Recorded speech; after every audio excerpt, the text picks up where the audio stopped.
welcome to Meet the Candidates.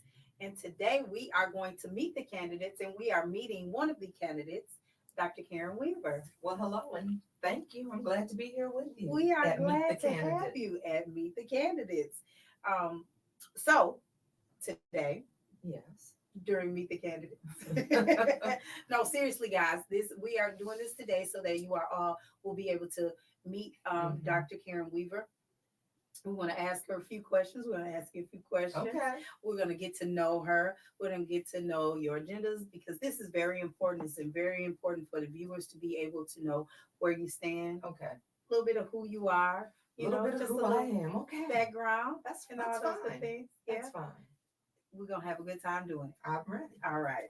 So, for starters, can you tell us a little bit about yourself? Who is Dr. Karen Weaver? Yeah. Loaded You know question. what? That isn't it, it is it's loaded and it's interesting. And Yes. let's see.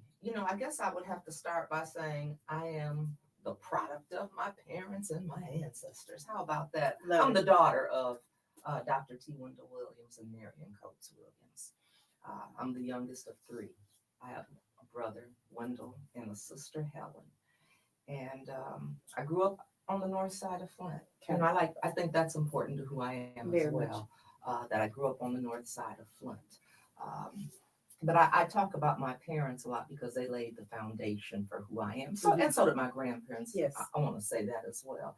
But they laid the foundation for who I am, and I wouldn't be who I am if it hadn't been for them. And so when I talk about who I am, I talk a lot about my mother and my father. Mhm. And my father was a pediatrician. He was the first black elected to the Flint Board of Education. And my mother was the first black teacher in the city of Flint. And it's interesting because I think because of the things they did and the foundation that they laid and the things they went through, it's helped create who I am today. Mhm. Because one of the things, I don't know if people know about it or not, but my dad, like I said, he was a pediatrician. He was on the Board of Education and was at a conference in Florida. And he was sick while he got there. When he Mhm. got there, he took ill and was rushed to the hospital. And when he got to the hospital, they wouldn't treat him there because he was black. And said, "Now these are his colleagues. These are your colleagues, but they Yeah. won't treat you because you're black." And in the South. And in the South, Mm. because Florida is the South. Oh boy. And so by the time he had to go where this where black folk go. Mhm. And so they lost time with the procedure that he needed. And when he got there, they did the wrong procedure. Mm. And so he died when I was 7. My brother was 14. My sister was 13. And so that always stuck with me. And I started knowing more about what that really meant as I Yeah. got older, Yeah. you know. Uh, and then my mother being the first black teacher, that happened when she was 22 years old, and it was 1944. And I just can't imagine what that was like and what she had to go through and deal with at that young age, too, Yeah. and to do it, with such dignity and class.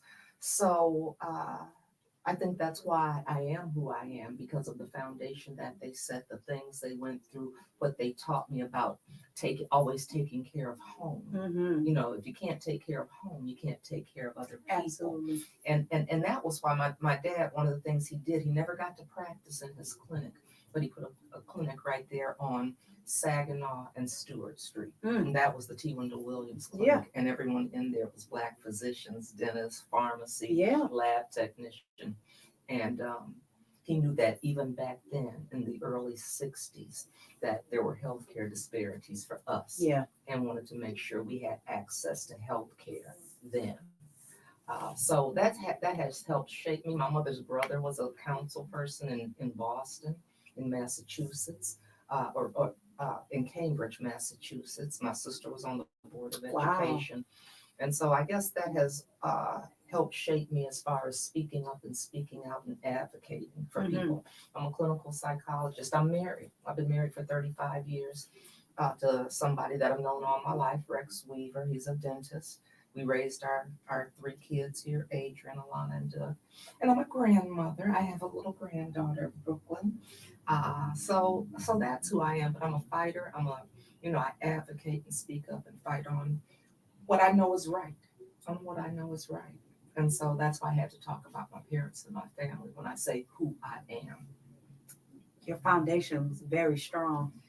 It was, but like I said, I didn't know what it meant until I got older. Yeah. I didn't know the significance of what had happened with my dad Mm-hmm. at 7 years of age. Yeah. And I really didn't recognize it until I got older. I didn't know the significance of what my mother did. I'd always see people run up to her and say, Miss Coates. She had been Williams forever at this point. Miss Coates, Miss Coates. And they would talk about seeing her in that classroom Yeah. at Fairview and then Parkland and what that meant to them. And so it wasn't until I was grown that I realized that was really, really important. Absolutely. So I am them. Absolutely. That's something that we should all take pride in because they're one of our own. Right. So we should all And that take pride in foundation that. wasn't set just for their Absolutely. children, it was set for us. And that's why we stand on shoulders of so many people in this community that laid foundations for us. And there's so many, right? Exactly. And your parents are just two of so many. Yes. Exactly. But very, very, very, very important in that. Well, thank you for sharing that with us. What brought you into politics? Wow. It's funny that I talked about my parents, my uncle, my sister. I don't know, maybe that's what brought me in, but if I'm sure it had something to do with it. But I've been a psychologist most of my adult life. I kind of fell into politics accidentally. Okay. I mean, I was helping somebody on their campaign that was running for mayor. I was helping Daryl Buchanan. He was running for mayor. Okay. And that was how I got involved in politics. I was asked to volunteer. And I remember saying, I've never been involved in politics. I don't know if I want to do that or not. Yeah.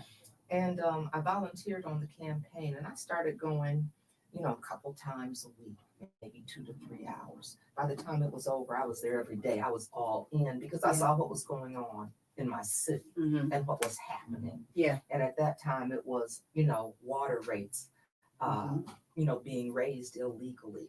Yeah. Those kinds of things. We hadn't been poisoned yet. But I got so involved in, what was happening in the city of Flint and wanting to, do something. Yeah. But still not expecting to be mayor because, the day of that election, the governor did a state takeover with the city of Flint. But I just stayed involved. And I remember people started approaching me about running for mayor. And it was not something that I had considered. Yeah. I mean, even when I was helping on the campaign, I never thought about going to City Hall. My goal was to help get somebody else there because I knew what was happening was not right to the residents. And I just stayed involved. And I remember the emergency manager coming to my husband. I was still going to all of these things. And he said, why are you going to all of these things? And I said, I can't help it. I just couldn't help it. I could not stop when I saw the things that would happen. So I got in there accidentally, never thinking one day I would end up being mayor of the city of Flint. Yeah. I mean, so you never know where opportunities will take you. Absolutely. Especially if you stay the course. Right. Exactly. Yeah. Exactly. Because that's important. Staying the course, right? It's very important. Yeah. It's hard sometimes too. Very. You have to have a lot of patience and endurance and stamina to stay the course. But yes, you're absolutely right. Well, we're glad that you did. Thank you. Yeah. Did you ever think that you would walk into such a mess when you were elected into office? I knew I was walking into a mess, but I didn't know what to expect because, like I said, when this first started, our water issue was our rates had been raised illegally. That we had emergency managers in place. The power of the mayor and the city council had been taken. So the people that we elected had no voice. They took our voice and our democracy away. So the good part about it was when I was campaigning, it was water rates, but before it was over, we knew this water has been poisoned. Something is wrong with our water. And so by the time I got there, I knew going in that I was going to declare an emergency and I was going to fight for home rule because I believe that whoever you elect should be the voice of the people. and not a dictatorship. Mm-hmm. But I didn't know what to expect. Yeah. So I guess the answer is no. I didn't know what to expect, and maybe that was a good thing Mm-hmm. because nothing like this had ever happened. Yeah. And to declare an emergency, I didn't know what the outcome would be. I had no idea that it was going to bring this national spotlight on the city Mm-hmm. of Flint, or what would happen. Yeah. But I knew those were two things that I was going to do, was Mhm. declare an emergency about the city of Flint and fight for home rule. Um, so no, I really didn't know what to expect because this had never taken place. Yeah. With that being said, it was your first time as an elected official, correct? Yes. And Yes, it was. what you walked into would have been a lot for anyone, even a seasoned Right. politician. Did you ever think about that when you were in that position? No, No. no. I couldn't. And I remember one day, and I've told this story a lot of times because, like I said, I knew I was going to declare an emergency.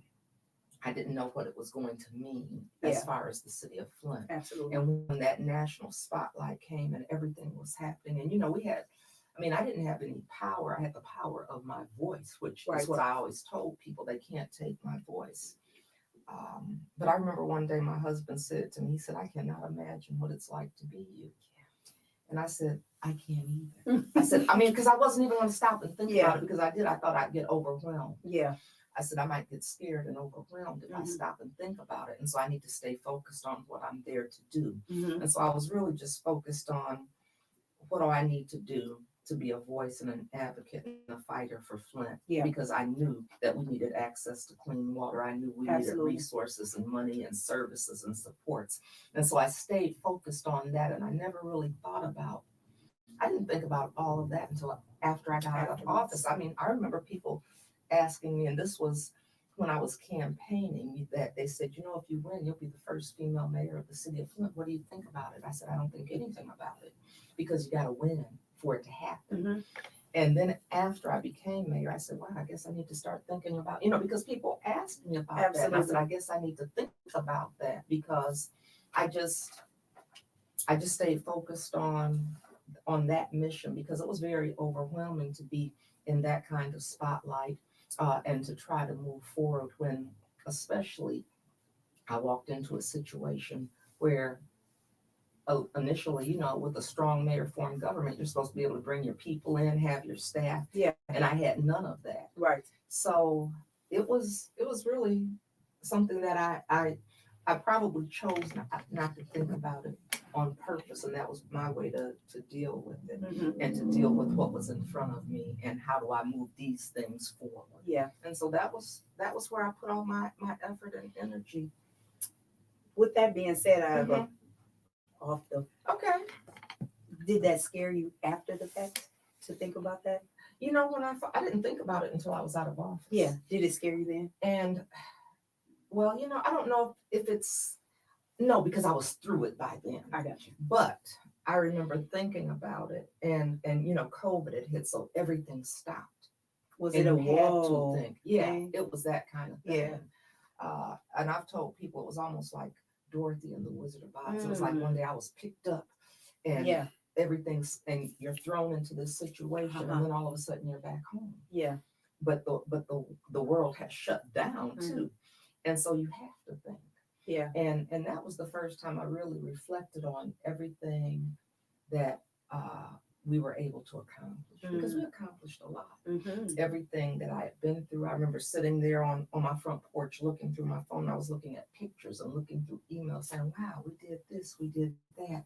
These different experiences happened. And that was when I really reflected on it. And that's when I actually realized, it was a toll. It had taken a toll. Absolutely. Going through that kind of crisis and having state oversight and having national oversight. And, you're watched every step of the way. Absolutely. But it wasn't until I was out and I was not the mayor that I thought about it and reflected on it and said, ooh, that was a lot. Yeah. That was a lot. Yeah. But you keep going. Yeah. And And we really, and women, we just don't stop. We do We not. just keep going. And so Absolutely. that was the first time I kind of stopped to, what is it? Is it smell the coffee, the roses? Yeah. It's one of those things. Both. Okay. Yeah.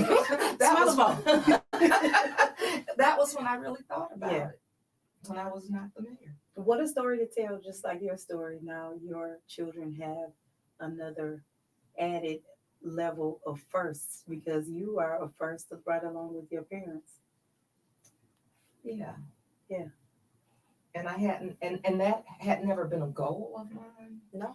Um, because I was doing well in my career as a psychologist. I mean, I love mental health. Yeah. I love helping people because, um, you know, we always talk about mental health is real. It's real. It is, and it's and really mental important. health is physical health. Mm-hmm. And so I enjoyed the space that I was in. I mean, I knew I wanted to be a psychologist since I was in 6th or 7th grade. I Yeah. never, I stayed, you're talking about staying on course. Yeah. And I stayed on course with that. And I was doing really well. And like I said, I loved it. I loved it. So I never expected my life to take this kind of career path. I said, Yeah. well, God will put you in some places that you never expect. Absolutely. But He will prepare you and equip you Yes. for those tasks and those challenges. And I know that's what got me through. And that's what, got Flint through some of those things as well. I believe that. So, but I never expected to be a first anything. Yeah. Yeah. Yeah.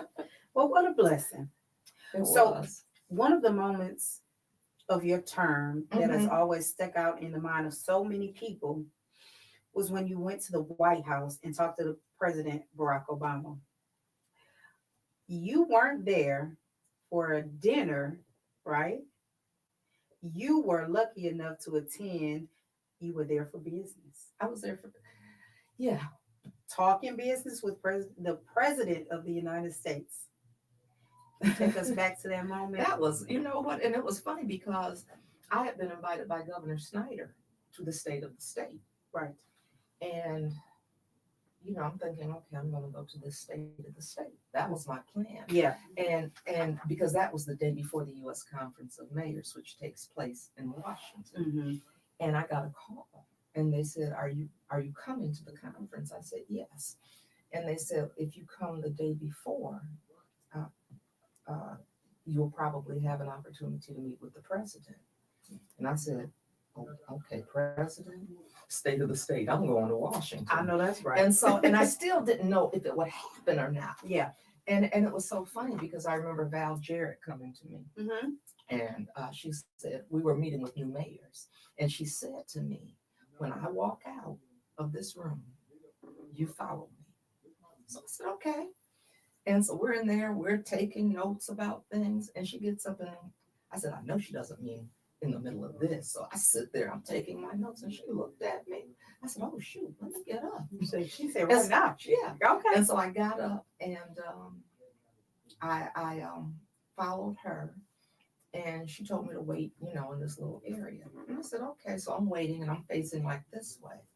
And I'm thinking, I better write down, because I said, what if I get nervous when I go in there? I better write down my questions. And so, or what I want to say to him. And so I'm sitting there waiting for him to come this way. And I hear this voice behind me that says, Madam Mayor, welcome to the Oval Office. I was like, what? And I turned around and there he stood. Yeah. And I got up and I said, can I not be mayor for just like 30 seconds? Yeah. And he said, yes. And we hugged each other. And I said, thank you. And we went into the office and we started meeting and we started talking about Flint. And and it was really funny because with the U.S. Conference of Mayors, they do this buddy system where they pair you up with a seasoned mayor. Yeah. Yeah. And so my buddy, the mayor from Rochester Hills, they're like, he's looking for me. They said, she's meeting with President Obama. He was like, I guess she doesn't need me to mentor her. And we always laughed about that because I'd only been in office 3 months. Yeah. I'd been in office 3 months and we had this meeting, but I got to talk to him about Flint and tell him what we needed. Yeah. And have that conversation.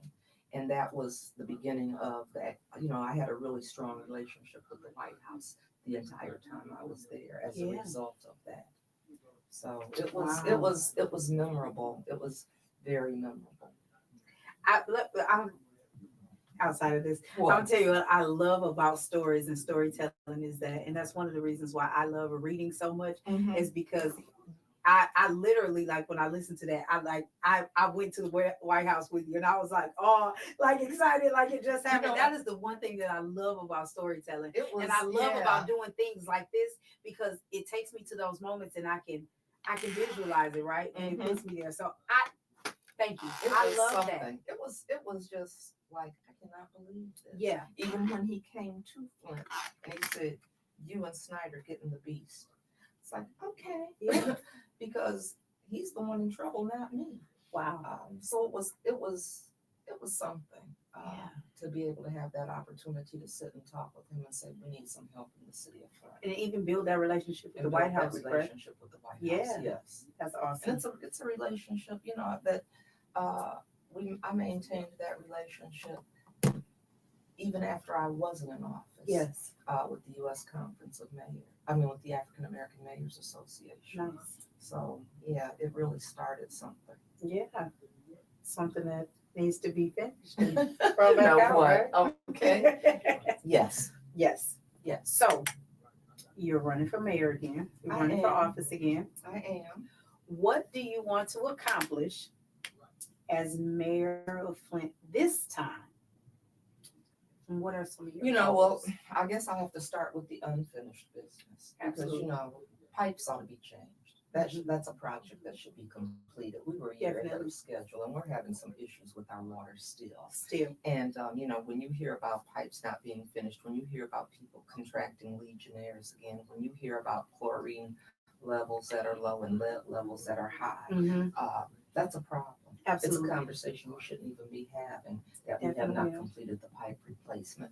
And so that's something that needs to be done. Yes. I mean, that's a priority. Absolutely. Because we've always said that water is a basic human right and Flint needs to be made as whole as possible. Absolutely. So that's one of the things, Mm-hmm. that goes, I mean, that's just something that's very, very important and needs to be done. But there's some other things, we've got to address crime in the city of Flint. That's a problem. Absolutely. It's a problem all over. Yes. All over, and to be told that crime is high all over is an excuse, and it's unacceptable. And to be told that crime is down 50% is unacceptable. And one of the things I know is when we were in office before, Flint was always one of the top 5 most dangerous cities. And we would trade places with Detroit, St. Louis, Chicago. It was always one of us. Mm-hmm. And to have gotten out of the top 25 without the resources that are available now, yeah, that's something that I know we can do again. Absolutely. And so we've got to address crime. And when we talk about crime, some of the things I think about that go along with that are not only, we talk about needing more police, but we need community policing. We need to utilize the technology that has been in place. We had an Intel center that had been dismantled. We should have been enhancing and building Yes. on that when you talk about foundations being laid. So we need to utilize technology better. One of the things we know is police need all of the equipment. They need equipment that works. Absolutely. And so making sure they have those, the things they need to have so they can be safe, to keep us safe, so they can respond. We need to light this city up. Mm-hmm. We need to light this city up. We have street lights that are out all over the place. Yeah. But also when I think about crime, I think about blight and addressing blight. People have been talking about crime and blight forever. Forever. Mm-hmm. And so that's something that needs to be addressed. And it's more than just cleaning up and tearing houses down. That's very important that we do that, but we need to build houses. Absolutely. Because we have apartments, but people want single dwelling homes. I ask you a lot. What are the things that we need to have in Flint to bring people back? Because we want people to come back to Flint. Absolutely. We want people to stay in Flint. And so housing is a big issue that goes along with that. But cleaning up is important. So those are some of the things that I think about. And when I know that there are ARPA funds that have been sitting there since last May to address public safety, to address blight, to address these raggedy streets that we have, that's something else. Our streets and our sidewalks. I mean, we have ARPA funds that we could be helping people with housing, with their homes. I was out yesterday, and this didn't just come up yesterday, but I was talking to a homeowner that needs help with their roof. It's getting ready to be wintertime. I was out last week. A lady has two tarps on her roof. I mean, there are funds there that we could be using to help address those kinds of issues, new roofs, windows, doors.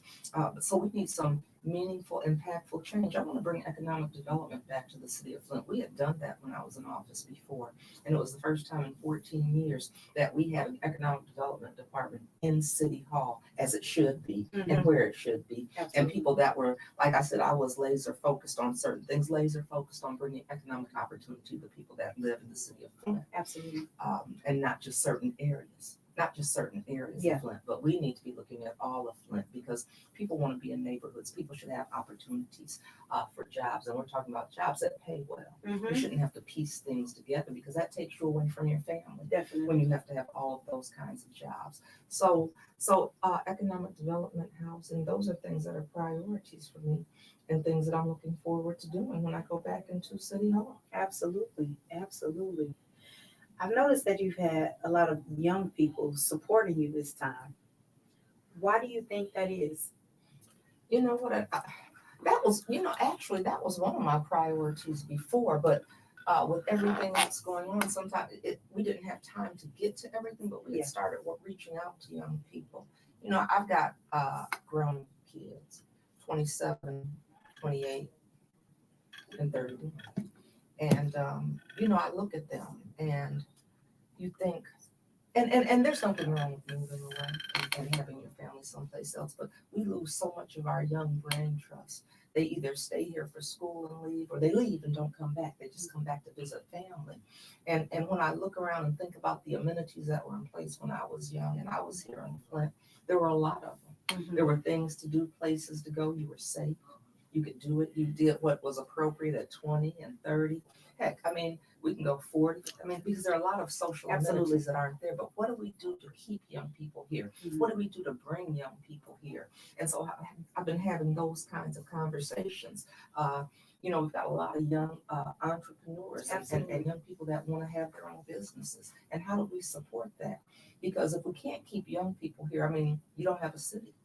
If we don't do those things, we don't have a tax base. Absolutely. And so how do we make that happen? And so I've been reaching out and talking with them because I don't want them all gone. Absolutely I don't not. want them all gone. And so that's been very, very important to me. And that's something that I wanted to do differently this time when people say, what's one of the things you want to do differently? And I don't know if it's that it's different, but I didn't get to focus on it as much that first time around. Yeah. That's something that is just very important because I've told them we're making decisions for you.